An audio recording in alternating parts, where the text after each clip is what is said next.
14 मार्च को class 10th का math का एग्ज़ाम है, इसलिए मैं आपको इस वीडियो के अंदर एक एक नंबर वाले क्वेश्चनों की तैयारी करवाऊंगा। ये क्वेश्चन जो है मैंने सैम्पल पेपर और क्वेश्चन पेपरों में से तैयार किए हैं, जो मोस्ट इम्पोर्टेंट है, जिनके एग्ज़ाम में आने की चांसेस ज़्यादा हैं। तो पहला क्वेश्चन देखें, 140 को अभाज्य गुणनखंडों के रूप में व्यक्त कीजिए। तो इस तरह से इसका आंसर आएगा। 140 को 2 की पावर 2 मल्टीप्लाई बाय 5 और मल्टीप्लाई बाय 7। तो इस तरह से आपको इसको लिखना है, यानी कि गुणनखंडों के रूप में। उसके बाद अगला क्वेश्चन है, 156 को अभाज्य गुणनखंडों के रूप में व्यक्त कीजिए। तो इसको भी हम इसी तरह से लिखेंगे, जिस तरह से ऊपर वाला क्वेश्चन किया था, सेम उसी तरह से है। जो ये वैल्यू है, इसके अभाज्य गुणनखंड तैयार करने हमने। उसके बाद अगला क्वेश्चन देखिए, 17/8 को दशमलव रूप में लिखिए। तो दशमलव रूप में लिखने के लिए 17/8 को इस तरह से आप हल कर दीजिए, तो ये आपका आंसर बनेगा। 8 दूनी 16, बच गया 1। तो इस तरह से आप इसको भाग करेंगे तो आपका आंसर आ जाएगा। कोई दो अपरिमेय संख्याएं लिखिए। तो वो 2 का वर्ग और 3 का वर्ग, ये दोनों जो हैं अपरिमेय संख्याएं हैं। उसके बाद अगला क्वेश्चन देखें, 0.03375 को पी क्यू के रूप में व्यक्त कीजिए। तो इसको आपको पहले इस तरह से लिख लेना है। 4 जीरो ये है, तो 4 जीरो यहाँ आ जाएगी। 375/10,000 और फिर इसको इस तरह से खोल के लिखना है। तो ये जो है, इससे ये वैल्यू कट जाएगी, इससे ये वैल्यू कट जाएगी और इससे ये वैल्यू कट जाएगी। तो ऊपर बच जाएगा सिर्फ 3। और जो बाकी के यहाँ पर ये हैं, इनको आप आपस में मल्टीप्लाई कीजिए। 5 गुणा में 2 10, 10 गुणा में 2 20 और 20 गुणा में 2 40 और 40 गुणा में 2 80। तो इस तरह से ये आपका आंसर आ जाएगा।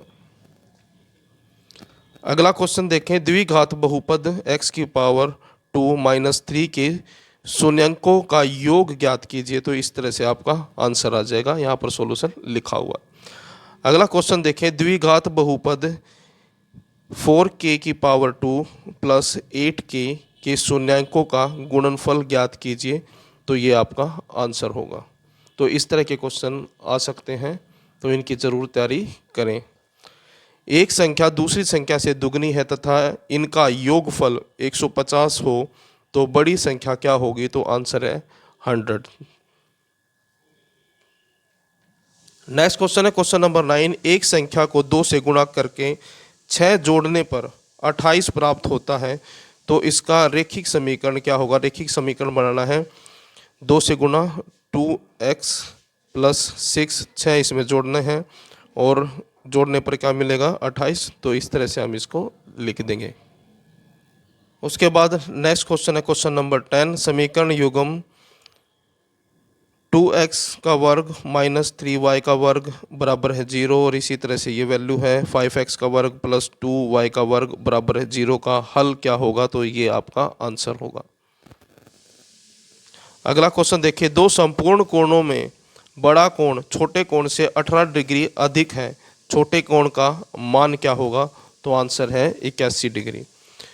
अगला क्वेश्चन है क्वेश्चन नंबर 12। दो संख्याओं का अनुपात 5:7 है और योगफल 360 है, तो बड़ी संख्या क्या होगी? तो इसका आंसर होगा 210। अगला क्वेश्चन देखें, एक संख्या दूसरी से 5 अधिक है, संख्याओं का योगफल 75 हो तो छोटी संख्या क्या होगी? तो आंसर है 35। अगला क्वेश्चन है, यदि दो त्रिभुजों में संगत कोण बराबर हो तो त्रिभुजें समरूप होती हैं, क्योंकि उनकी संगत भुजाएं अनुपातिक होती हैं। इस समरूपता को क्या कहा जाता है? तो आंसर है इसका AAA समरूपता। उसके बाद नेक्स्ट क्वेश्चन है क्वेश्चन नंबर 15। यदि दो त्रिभुजों की भुजाएं अनुपातिक हो तो वे त्रिभुज समरूप कहलाते हैं, क्योंकि उनके संगत कोण बराबर होते हैं। इस समरूपता को क्या कहा जाता है? तो आंसर है SSS समरूपता। नेक्स्ट क्वेश्चन है क्वेश्चन नंबर 16। किसी वर्ग की एक भुजा पर निर्मित समबाहु त्रिभुज का क्षेत्रफल उसके विकर्ण पर बने समबाहु त्रिभुज के क्षेत्रफल का आधा होता है। तो आंसर में आएगा आधा। नेक्स्ट क्वेश्चन है क्वेश्चन नंबर 17।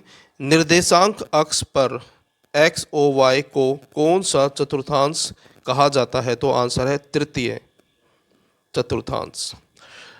नेक्स्ट क्वेश्चन है क्वेश्चन नंबर 18। थीटा के किस मान के लिए साइन थीटा और कोस थीटा का मान बराबर होता है? तो आंसर है 45 डिग्री के लिए।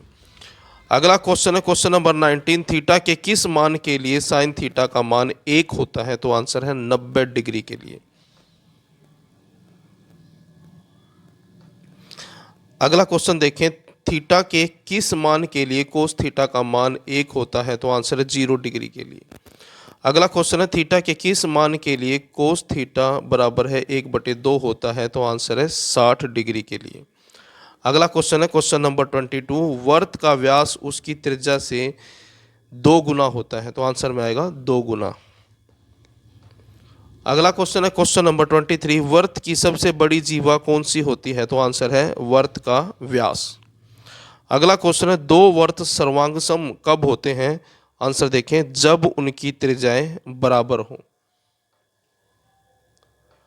अगला क्वेश्चन है अर्धवर्त में बना प्रत्येक कोण कितना होता है? तो आंसर है समकोण। अगला क्वेश्चन देखें, वर्त के व्यास के छोर पर खींची गई स्पर्श रेखाएं समानांतर होती हैं? तो आंसर आएगा समानांतर। नेक्स्ट क्वेश्चन है क्वेश्चन नंबर 27। एक वर्त के अनुदिश एक बार चलने में तय की गई दूरी को क्या कहा जाता है? तो आंसर है इसका परिधि। अगला क्वेश्चन है डी व्यास वाले वर्त की परिधि क्या होगी? तो आंसर है पाई डी। अगला क्वेश्चन है क्वेश्चन नंबर 29। 7 सेंटीमीटर त्रिज्या वाले वर्त का क्षेत्रफल क्या होगा? तो आंसर है इसका 7 सेंटीमीटर त्रिज्या वाले वर्त का क्षेत्रफल 22/7 गुणा में 7 गुणा में 7 बराबर है 154 सेंटीमीटर स्क्वायर होगा। अगला क्वेश्चन है क्वेश्चन नंबर 30। आर त्रिज्या वाले अर्धवर्त का क्षेत्रफल क्या होगा? तो आंसर है 1/2 पाई आर स्क्वायर। अगला क्वेश्चन है क्वेश्चन नंबर 31। ए एल लंबाई, बी चौड़ाई व एच ऊंचाई वाले किसी घनाभ का संपूर्ण पृष्ठीय क्षेत्रफल क्या होगा? तो आंसर ये है। उसके बाद है क्वेश्चन नंबर 32। आर त्रिज्या तथा एक त्रियक ऊंचाई वाले शंकु का वक्र पृष्ठीय क्षेत्रफल क्या होगा? तो आंसर है पाई आर।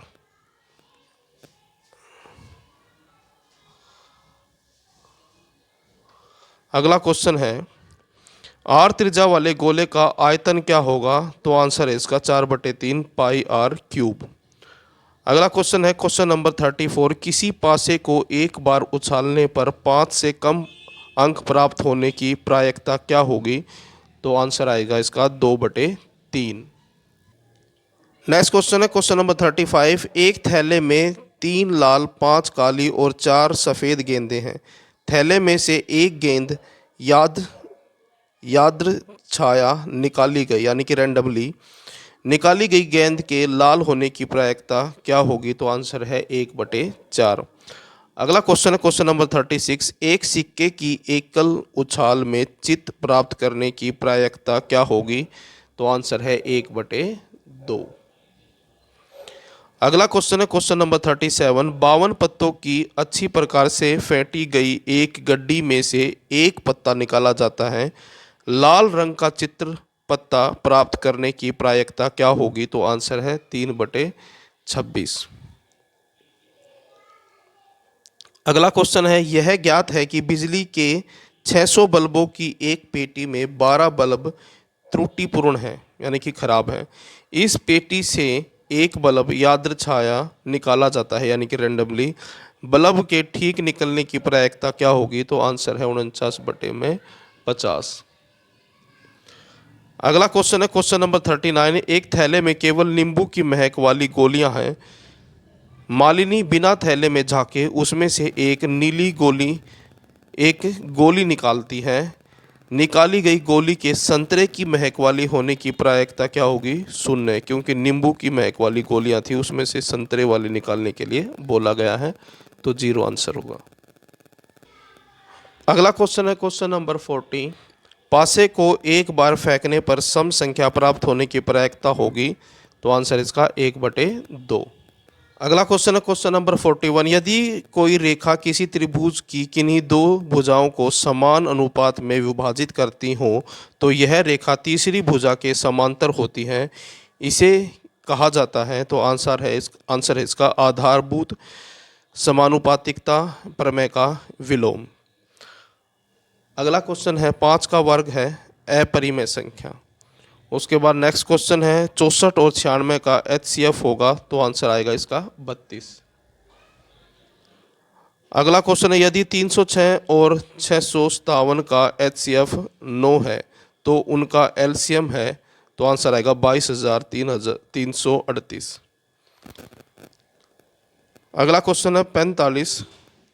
AP 13/15/1/2 18/20/1/2 का 11वां पद क्या होगा, तो आंसर है 38 यानी कि 38। यदि किसी AP का 11वां पद 38 और 16वां पद 73 है तो उसका पहला पद है, तो आंसर है इसका 32। अगला क्वेश्चन है एक वर्त पर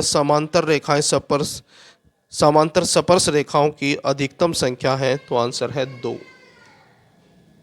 नेक्स्ट क्वेश्चन है यदि वर्त के किसी बाहरी बिंदु से वर्त के केंद्र की दूरी 10 सेंटीमीटर तथा स्पर्श रेखा की लंबाई 8 सेंटीमीटर हो तो वर्त की त्रिज्या होगी 6 सेंटीमीटर। नेक्स्ट क्वेश्चन है क्वेश्चन नंबर 49। 7 सेंटीमीटर त्रिज्या वाले वर्त की परिधि होगी, तो आंसर है इसका 44 सेंटीमीटर। और अगला क्वेश्चन है क्वेश्चन नंबर 50। प्रथम 20 धन पूर्णांकों का योगफल होगा, तो आंसर है इसका 210।